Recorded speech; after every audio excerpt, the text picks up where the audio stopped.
오늘과 내일 이틀 동안은 제가 이 에스베리 리바이벌, 이 에스베리 대학교에서 지난 2월 한 달 동안에 있었던 그 부흥의 소식을 여러분과 좀 나누고자 합니다.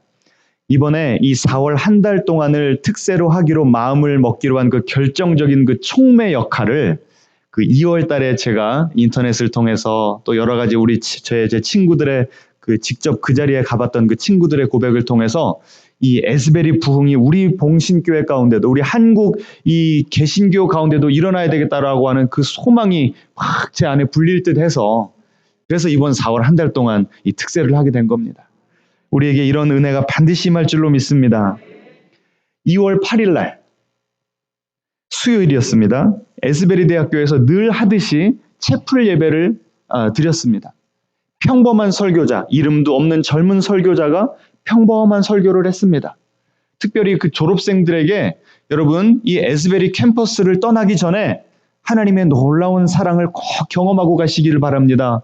이렇게 설교를 하고 이 채플 그 예배를 마친 거예요. 그랬는데 그 자리를 떠나지 않고 한 19명, 20명 정도의 대학생들이 남아서 기도하고 찬양하기를 시작했습니다. 그런데 갑자기 그 자리를 떠날 수 없을 정도로 하나님의 임재가 충만히 그 자리에 내린 거예요. 그래서 그 자리를 떠났던 친구들도 하나님께서 다시 불러주셔서 그 자리에 모이기 시작했고 너무 은혜가 되니까 친구들을 빨리 부른 겁니다. 이거 오라고 지금 놀라운 은혜의 자리라고 한 친구 더 모이기를 시작했습니다. 그리고 밤이 돼서 거의 모르겠습니다. 밤 12시까지 했던 걸로 기억을 하는데 그리고 나서 그 다음날 아침에 또 모여가지고 또 하루 종일 찬양하고 기도하고 말씀 듣고 죄 회개하고 간증하고 점점점 또 SNS를 통해서 막 소문이 퍼지니까요. 엄청나게 그 주변에서 사람들이 모여들기를 시작하고 또 그 소문이 덮어지니까 미국 전역에서 오기를 시작하고 그 소문이 덮어지니까 전 세계에서 뉴질랜드에서까지 이 부흥에 참석하기 위해서 왔다는 것입니다. 좀 사진을 보여주시겠습니까? 예. 벌써 이 휴즈 그 오디토리움이라고 해서 채플 서비스를 드리는 데인데요. 1,500명 정도 들어갈 수 있는 그 강당입니다. 근데 미국에서는 이 맥시멈 커패시티라고 그래서 딱 이 인원만 들어가십시오. 정해놓은 게 있어서 더 넘으면 안 돼요, 법적으로. 그래서 더 많이 드리고 싶어도 딱 1,500명까지만 드리고 그리고 예배하다가 이제 누가 뭐 수업 시간이 됐든지 볼 일이 있어서 나가면 한 명을 또 들여오게 하는 이제 그런 시스템을 만들어 놓은 거예요. 그래서 이 부흥의 자리, 하나님의 충만한 임재가 있는 이 은혜의 자리를 사모해서 전국에서 전 세계에서 몰려드니까 여기를 들어가려고요. 몇 시간을 기다렸냐면 10시간 이상을 기다렸답니다. 그 줄이 1km가 넘었대요. 그런데도 그 자리 들어가고 싶어가지고. 근데 여러분 2월이면은 온도가 어땠을까요? 우리랑 똑같아요. 한겨울이에요. 그런데 어느 누구 하나 힘들어하는 내색하지 않고 짜증내지 않고 그 다음 보여주세요. 막 예배 시간에 서로 이렇게 안수도 해주고 막 뜨겁게 기도하고 뜨겁게 찬양하는 모습입니다. 그 다음이요. 그냥 밖에서도 이 부흥이 계속 연결이 되는 거예요. 들어가기도 전에 그 하나님을 그 갈망하는 그 마음이 너무나 뜨거우니까 다 같이 모여서 찬양하고 기도하고 막 인터뷰를 하고 그 기다리는 분들 얼굴 표정을 봤는데요. 환하게 빛이 나요. 너무너무 놀랍습니다. 여러분 우리 한국 교회도 이런 은혜가 임해야 되지 않겠습니까? 우리 봉신교회도 이런 부흥이 임해야 되지 않겠습니까? 그 다음이요. 지금 한밤중인데도 그 추운데도 이렇게 1km씩 늘어서가지고 그래서요 이 휴즈 오디토리움에 다 할 수가 없어서 대학의 다른 그 방들을 다 열었는데도 거기에도 막 들어갈 수가 없을 정도였다고 합니다. 그래서 나중에는요 인원 제한을 뒀어요. 고등학생부터 만 25살까지 잘랐답니다. 그럼 우리 중에 들어갈 수 있는 사람 있어요 없어요? 아무도 못 들어가는 거야. 아무리 들어가고 싶어도. 그런데도 그 인원수를 채울 수가 없었다는 거예요. 여러분 참 놀랍지 않습니까? 제가 이걸 보니까요. 막 가슴이 뛰는 거예요.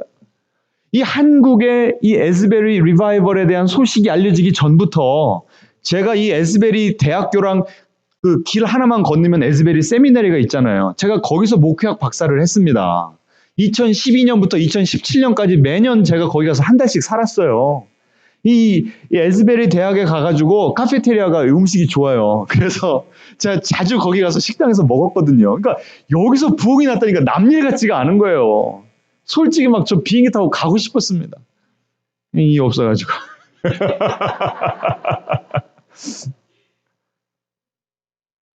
여러분, 거기 참석했던 한 65세 목사님이요. 제 친구가 직접 거기 갔다가 이제 소식을 듣고서 그 SNS에다 남긴 거예요. 65세 목사님이 일평생 예수를 믿었고 평생 목회를 했는데 이런 하나님의 임재는 처음 경험해봤다는 거예요. 65세, 65년을 하나님과 동행을 해도 이런 은혜 처음이었다는 거예요. 여러분, 우리는 신앙생활 오래 하면 벌써 타성에 젖어가지고 아유 뭐 특세가 특세고 부흥회가 부흥회지. 이미 그냥 기대치를 딱 우리가 그 한계를 정해버리지 않았습니까? 누구 잘못입니까? 하나님 잘못이에요? 우리 잘못이에요? 우리 잘못이죠. 하나님의 은혜는 한계가 없는 줄 믿으시기 바랍니다. 그래서 저는요, 이 한국의 이 부흥 소식이 알려지기 전에 2월 13일부터 그 친구들을 통해서 이 소식을 들은 거예요. 막 가슴이 뜨거워지고 하나님 우리 교회에도 우리 이 한국 교회에도 이런 부흥이 일어나게 하소서.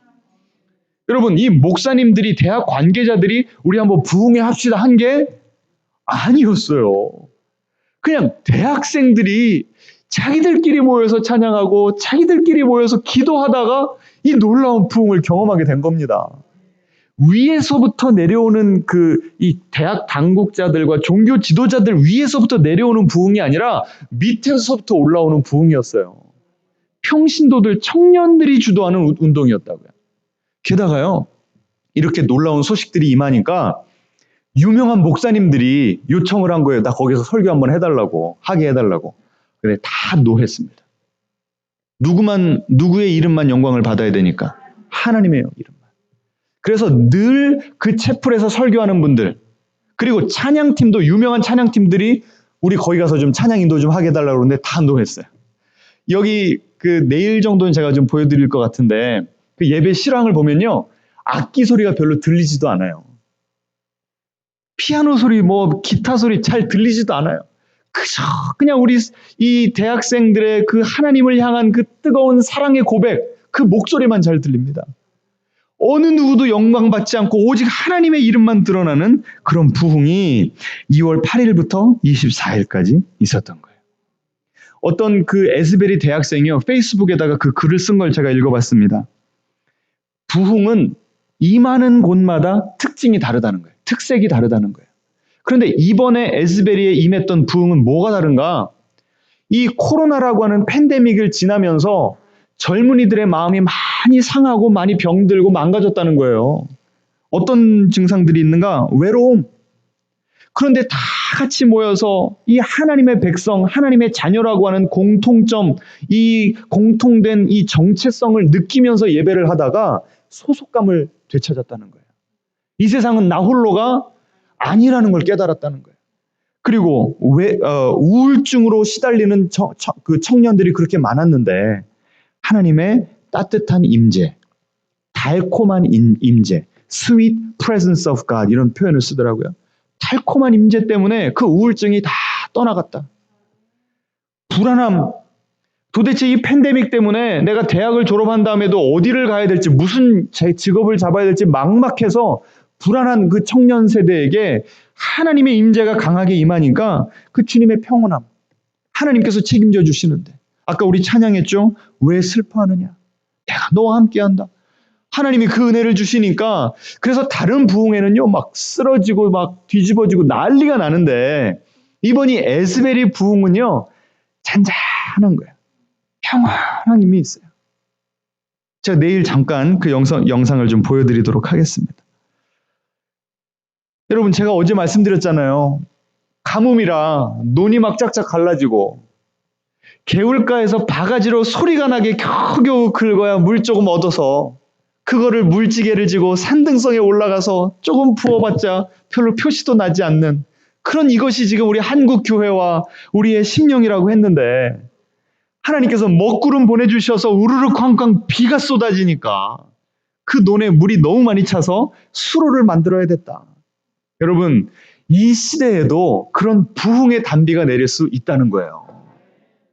우리가 너무 이 가뭄이 오래되니까 하나님에 대한 기대를 접어버렸어요. 기대를 안 하면 뭐도 안 하니까요. 기대가 없으면 실망도 안 하니까 내 마음을 보호하고 싶어서 기대를 접어버렸다니까요. 그런데 하나님께서 이번에 이 에스벨이 부흥을 보여주시면서 이 시대에도 부흥은 가능하다. 나는 여전히 역사하고 있다. 하나님께서 말씀하신 것입니다. 자, 그런데요. 오늘 저는 그 부흥보다 더 중요한 것이 이 부흥이 어떻게 임하게 됐는가. 그 한 가지만 제가 좀 말씀을 드리기를 원해요. 이 부흥의 배후에 숨은 중보기도자들이 있었다는 거예요. 앞뒤자로 인사하겠습니다. 숨은 중보기도자들이 됩시다. 자, 한번 보여주시겠습니까? 이분이 미국에서 이 트리니티 그 신학교와 그 훌러 신학교에서 공부하신 그 신학 박사학위를 가진 교수님 부부예요. 이 남자 그 교수님이 홍투 리아오라고 해서 이 말레이시아 분이고 그 말레이시아에서 그 신학교에서 가르치는 신학 교수님입니다. 그런데 이분이 2016년에 에스베리로 안식년을 오게 된 거예요.